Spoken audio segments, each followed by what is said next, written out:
Hello everyone and welcome to another installment of the Coin Dictionary. I'm Woohoo and today I've got for you this very unique Ansei Ichibu Gin rectangular silver coin. We'll go over the history, the value, the basics, and any other pertinent information about this coin. So let's get started.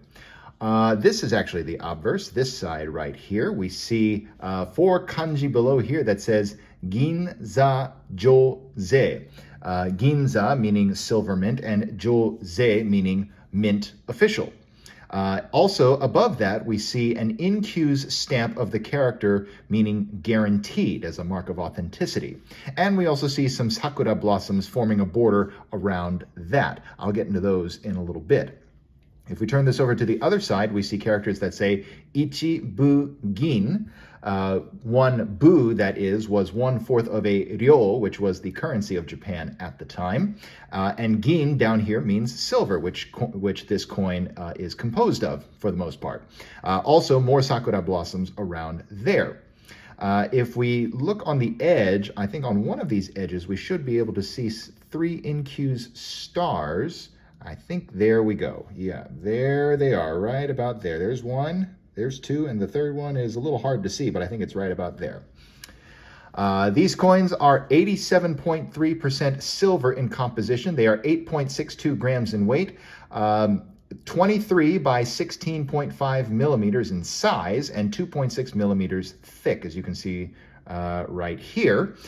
They were hammered and countermarked as opposed to the milled coinage that we are used to nowadays. Now, as far as this coin is concerned, these coins were produced between 1859 and 1868 during the reign of Emperor Komei, who was on the throne from 1846 to 1867. However, that really didn't mean a whole lot in the era of the shogunate, who really had the power in Japan.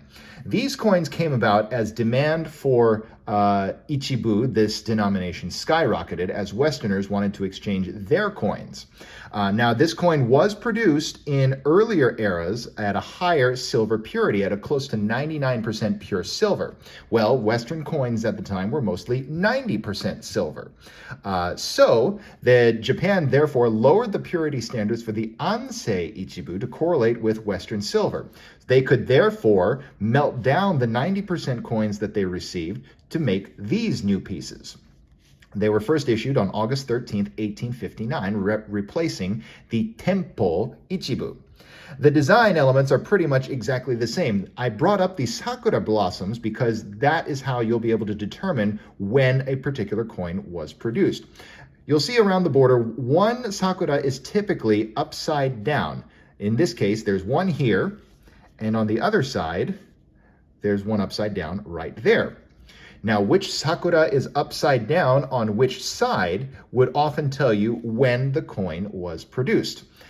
There is a very fantastic website that is still being updated as we speak, at least as of time of recording and of upload. I'll put a link to it down below in the video description so you can see exactly what I'm talking about.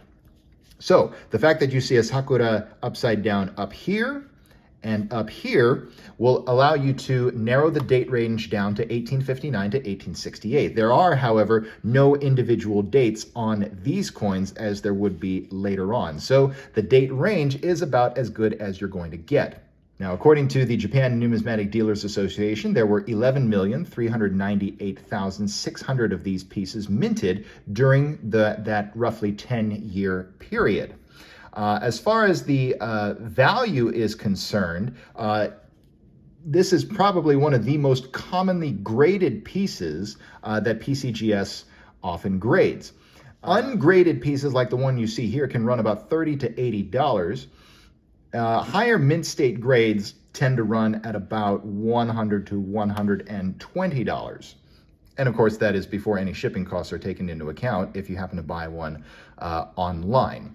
Anyway, hope that cleared up some information about this coin. Once again, if you have any further desire to do any more research, check the description for a more detailed guide about how to identify your pieces.